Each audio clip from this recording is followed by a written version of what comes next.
நம் ஆண்டவர் இயேசு கிறிஸ்துவின் நாமத்தினால் மகிழ்ச்சியும் சமாதானமும் நம் அனைவரோடும் இருப்பதாக. எசேக்கியேல் 18:1-9 முடிய. ஆண்டவரின் வாக்கு எனக்கு அருளப்பட்டது. புளித்த திராட்சை பழங்களை பெற்றோர் தின்ன பிள்ளைகளின் பல் கூசிற்றாம் என்னும் பழமொழியை இஸ்ரேல் நாட்டை குறித்து நீங்கள் வழங்குவதன் பொருள் என்ன? என் மேல் ஆணை என்கிறார் தலைவராகிய ஆண்டவர். இப்பழமொழி இஸ்ரேலில் உங்களிடையே வழங்கப்படாது.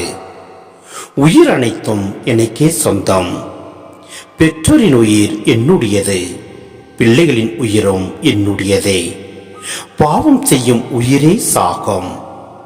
ஒருவன் நேர்மையாளனாய் இருந்து நீதியையும் நேர்மையையும் கடைபிடித்தாள் மலைகளின் மேல் உண்ணாமலும் இஸ்ரேல் வீட்டாரின் சிலைகளை நோக்கி தன் கண்களை ஏறெடுக்காமலும் பிறன் மனைவியை கரைப்படுத்தாமலும் தீட்டுள்ள பெண்ணை நெருங்காமலும் இருந்தாள், அடுத்திருப்பவனை ஒடுக்காமலும் கொள்ளையிடாமலும் இருந்து கடல் வாங்கியவனுக்கு அடமானத்தை திருப்பிக் கொடுத்து பசித்தவனுக்கு தன் உணவை பகிர்ந்தளித்து ஆடையின்றி இருப்பவனுக்கு ஆடை அணிவித்து இருந்தால், வட்டிக்கு கொடாமலும் கொடுத்ததற்கு அதிகமாய் பெறாமலும் இருந்து தன் கையால் அநீதி செய்யாது விலகி மனிதரிடையே எழும் வழக்குகளுக்கு நீதியுடன் தீர்ப்பளித்தால், என் நியமங்களையும் நீதி நெறிகளையும் கடைபிடித்து உண்மை உள்ளவனாக நடந்து கொண்டால் அவன் நீதிமான் ஆவான்.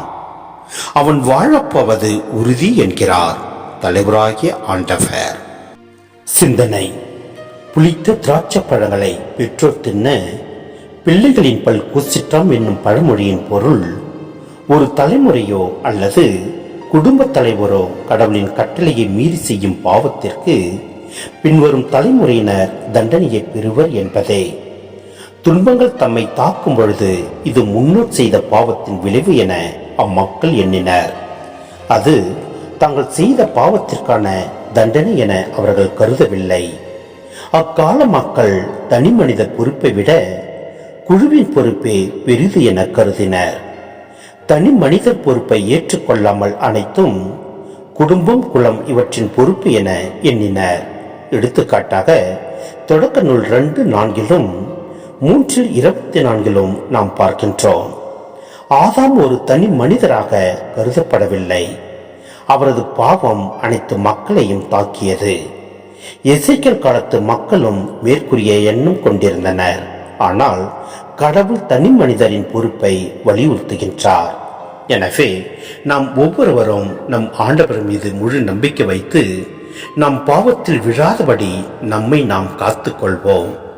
அப்பொழுது எல்லாம் வல்ல இறைவன் நம்மை நிறைவாய் ஆசீர்வதிப்பார். ஆமென்.